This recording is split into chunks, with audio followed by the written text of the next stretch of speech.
if you concentrate solely on your career, you can get a long way in your career. And I would say that that's a strategy that a minority of men preferentially do. That's all they do. They work like 70, 80 hours a week. They go flat out on their career. They're staking everything on the small probability of exceptional status in a narrow domain.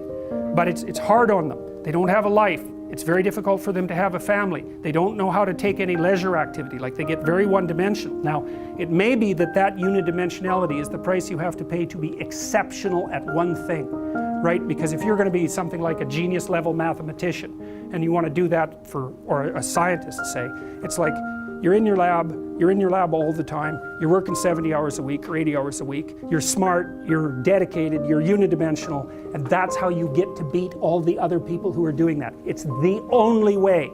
But the problem is you don't get a life. Now, if you love being a scientist and you have that kind of focus of mind, well, first of all, you're a rare person, and second, you're going to pay for it. But fine, more power to you. But it's a risky business to do that. You sacrifice a lot for it.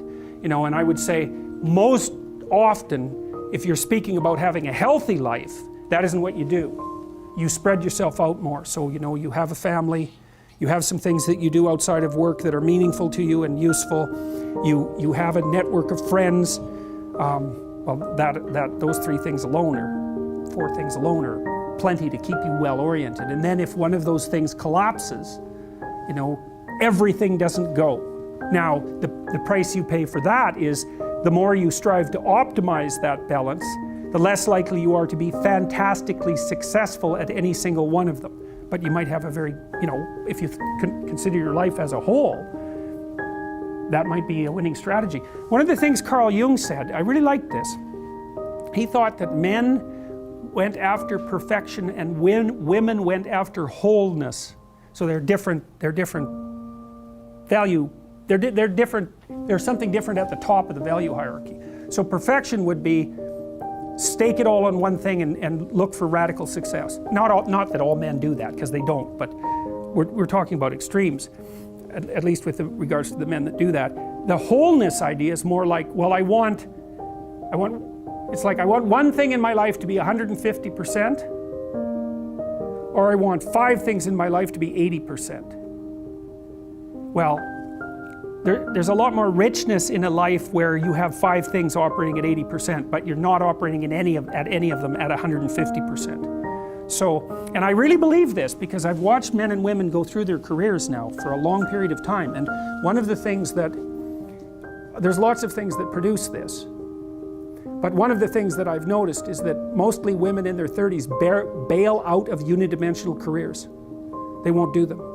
They won't put in the 80 hours a week that they would have to put in order to dominate that particular area. And it isn't, the reason that they won't do it is because they decide it's not worth it. And no wonder, because why would that be worth it? You have to ask yourself that. It's like, well, you want to be an outstanding scientist. It's like, okay, really, that's what you want, because that means that's what you do.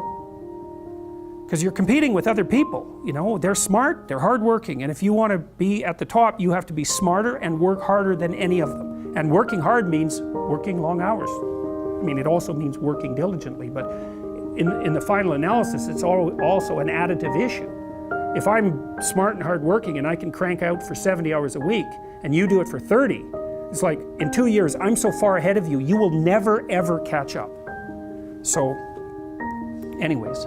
And I think partly, maybe part of the reason too that women are oriented that way more than men, I think there's 2 reasons. One is socioeconomic status does not make women more attractive on the mating market, but it does make men more attractive. And the second is women's time frame is compressed, right? Because guys can always say, well, I'll have kids later, and they can say that till they're like 80. Whereas women, it's like, no way, man, you got to get it together by the time you're, let's say 40, but really probably by 35, but definitely by 40, because otherwise it ain't happening. And that's bloody dreadful. Like, the most unhappy people you ever see, no. No. One of the common routes to extreme unhappiness is to want children and not have them. I wouldn't recommend that. You know, you see couples who are in their 30s. 1 couple in 3 over the age of 30 has fertility problems. That's defined as inability to conceive after 1 year of trying. 1 in 3. So it's worth thinking about, because people are very, very unhappy if they want to have kids and then they can't. Man, you're in the medical mill for 10 years if that's what happens to you.